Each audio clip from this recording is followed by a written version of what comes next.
Lah sebenarnya bila hanya ngejar jabatan presiden ya gampang lah. Gabung aja ke PKS. Lalu berupaya bisa merebut jabatannya Pak Saiku, dan nanti berhasil kan jadi presiden lagi. Neng presiden PKS.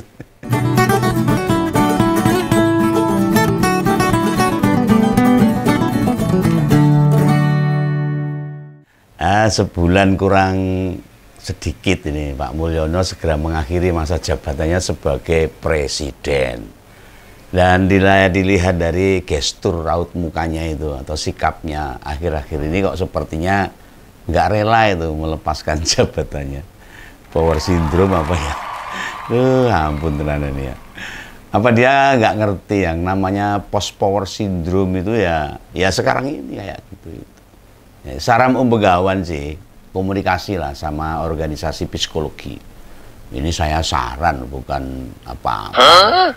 Minta bantuan pendampingan ketika selama 10 tahun jadi orang yang dipuja-puja dengan fasilitas yang sangat istimewa tiba-tiba hilang semua. Ini memang sangat drastis. Mempengaruhi jiwa ini. Oh iya, berhubung Mulyono itu seorang Muslim, bisa juga datangkan Pak Kiai, Ustadz atau ya buat menenangkan jiwanya. Kenalan pemuka agama dia kan banyak, ada guru spiritualnya dan juga banyak kan, khususnya yang dari Solo itu. Ada Habib Novel, Gus Karim, Habib Syekh, Habib Lufi dan lainnya. Oh, wingi sempat mampir kok nggone Gus Miftah.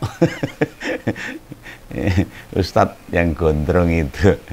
Ya mbok menawa wis diwenehi wejangan ini loh, nek wis arep leren dadi presiden iki gini kan gitu. Nah, orang yang minta air doa biar hari-hari terakhir jadi presiden ora shock. Bukan shock beker loh, tapi shock jiwanya. Ya semoga tetap sehat. Nah terakhir baru aja kan presiden sempat ke Solo itu mendatangi acara salah satu event. Tapi di pidatonya tuh dia kemudian cerita pengalaman mengembalikan Freeport ke bumi pertiwi. Kejadian heroik itu sudah sejak 2018 alias 6 tahun yang lalu. Nah, masalahnya itu bukan di situ. Tapi ada ketakutan kalimat tentang pesan seseorang ke Mulyono waktu dulu mau balik ke Freeport itu. Dia bilang itu orang itu yang kepada Pak Mulyono, hati-hati loh Pak, Papua bisa lepas loh. Nah kemudian masih ada lagi nih, Pak hati-hati loh, nanti bisa digulingkan loh. Ini memang cerita lama yang diulang lagi barusan ketika dia pidato, dan cerita ini berulang kali disampaikan pada influencer Mulyono sebelum Pilpres 2019. Ini apa malah mau ngobong-ngobongi itu Papua lepas, ada ancaman penggulingan, makanya ada pasukan berani mati 20.000 yang akan upacara di Jakarta. Nah, ini pertanyaan kritisnya itu, kenapa diulangi lagi sekarang pidato itu? Ngapain diceritain lagi? Apa nggak ada cerita terbaru? Nah, siapa ngompolers yang bisa nebak? Kalimat itu terucap, entah sadar atau tidak, sebagai bentuk ketidakrelaan. Kalau dilihat dari notasi dan kata-kata yang dia ucapkan. Pengen gundeli lah. Ya, kalau pengen gundeli kan halu tingkat dewa. Paranoid parah. Lah merasa bila tanggal 20 Oktober jabatannya mau diletakkan kletek, lalu diganti malah makmul. Nggak ada yang memaksa loh jabatan itu dilepas. Itu bukan dilepas, tetapi memang waktunya sudah habis sesuai undang-undang. Masa jabatan presiden, kepala negara, kepala daerah itu hanya 2 kali. Kalau 5 tahun ya 10 tahun kalau 2 kali. Tidak ada yang bakal menggulingkan juga loh. Siapa sih mau menggulingkan? Buat apa wong dari sesasi, sebulan kurang beberapa hari sudah selesai loh. Ingat loh, cerita itu cerita lama. Diulangi lagi. Nah, waktu waktu ngomong di Kongres ISEI itu, Ikatan Sarjana Ekonomi Indonesia itu ya ngomong gitu lah. Berkali-kali saya ngomong gitu. Ya ini saya melihat Begawan itu memandang, mengamati, menganalisa ini ada sebuah ketakutan nih, orang rela itu loh. Lah ya mbok wis to lah. Dan bagaimana cerita itu ada korelasinya sama Ikatan Sarjana Ekonomi Indonesia? Nek cerita di acara perusahaan tambang sih saya maklum lah, wajar bicara masalah privat.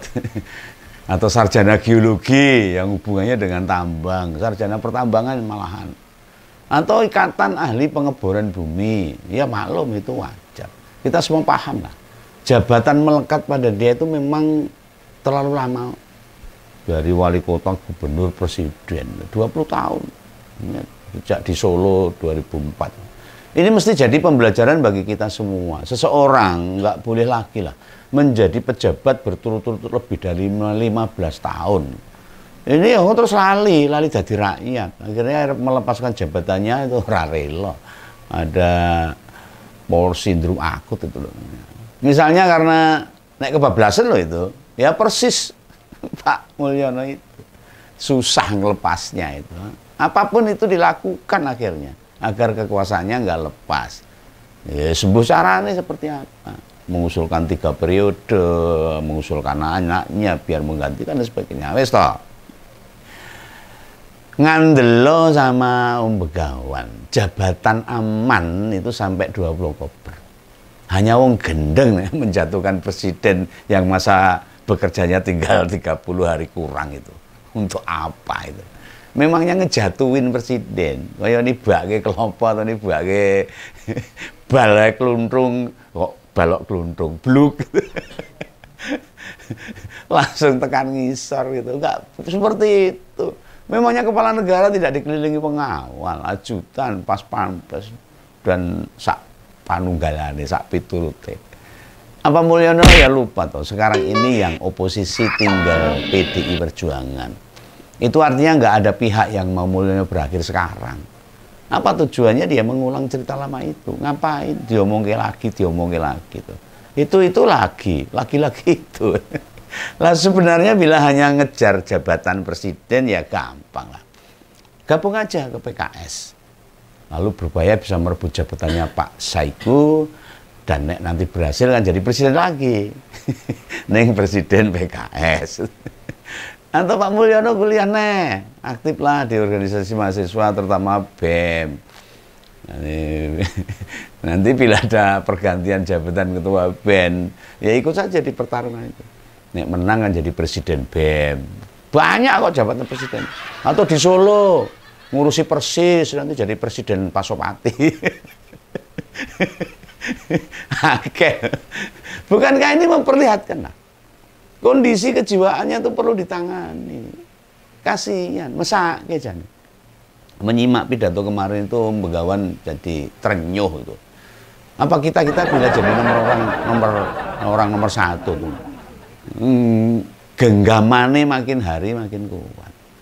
Apa gitu? Ya enggak. Sebenarnya enggak, sama aja loh, itu amanah. Gus Dur, Bu Mega, Pak Habibie, enggak Pak SBY. Gak ada tuh yang usrek babakan jabatan lalu mempertahankan jabatan supaya enggak ucul, enggak ada. Mana ada presiden yang sengotot Pak Mulyo ini, sampai anak yang secara kapasitas belum levelnya jadi orang penting di negeri ini disodor-sodor ke, dikondisikan bisa terpilih piye carane ngangkangi aturan, nabrak konstitusi dan sebagainya. Pak BY sama Bu Mega itu belum pernah sekalipun mendorong anak-anaknya nyapres loh. Apalagi di saat kedua beliau itu masih menjabat sebagai presiden. Lah wong di Pilpres kemarin aja nggak ada tuh nama Mas AHY sama Mbak Puan dijadikan calon presiden, nggak ada oleh partainya sendiri loh. Atau wakil presiden nggak ada. Di dunia ini ya hanya Pak Mulyono yang begitu. Begitu seruk akhirnya cawe-cawe sono, cawe-cawe sini, pura kesel toh Pak. Dan anak-anak presiden yang jadi presiden banyak memang. Hanya perjalanan mereka menuju titik puncak. Tidak sesingkat mantan wali kota Solo itu. Partai-partai yang katanya mendukung pemerintah, buktinya nggak ada satupun petingginya membersamai Mulyono hari-hari terakhir. Ya Mulyono memang sudah mulai ditinggalkan, itu biasa. Bisa jadi loh kondisi macam begini membuat stres, bingung, hilang arah. Ya silahkan tanggung sendiri risikonya.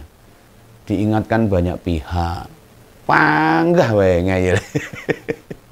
Rawes suwes mandek.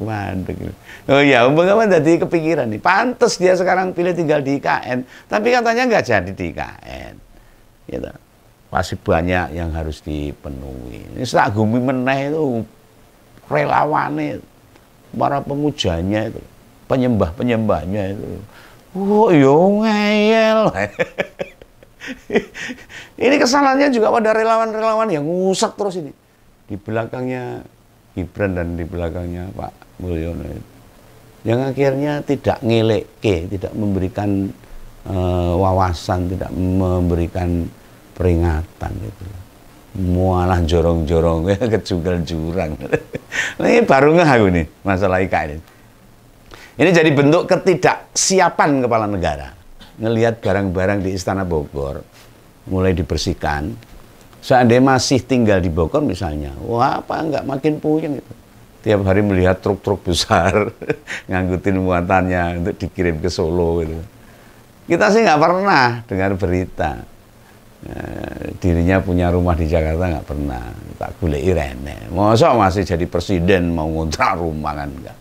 Istana Presiden kan tidak hanya di Jakarta, juga ada di Bogor, Jakarta, Cipanas, dan lainnya, ditambah Istana Garuda. Jumlahnya ada 9 istana itu. Nek tetap tinggal di seputaran Jakarta, butuh perjalanan jauh ngantornya. Apalagi di Istana Jogja, sebuah pilihan yang kacau. Lainnya di KN. Mulyono butuh sendiri itu. Gak banyak orang. Menyendiri ya, wirid lah kalau orang Jawa itu, menyiapkan hati dan jiwanya. Lalu nanti kalau udah selesai baru balik ke Solo, bukan Jakarta Solo tapi IKN Solo. Ya mungkin gitu, itu hanya analisa pegawai aja. Ya memang paling aman tidak lagi menginjakkan kaki di Istana Negara, supaya tidak ngogrek-ngogrek jiwanya, meletup-letup jiwanya kalau gitu. Nah, ataupun tinggal di Istana Bogor. Dua tempat itu memberikan kesan yang mendalam bagi Pak Mulyono.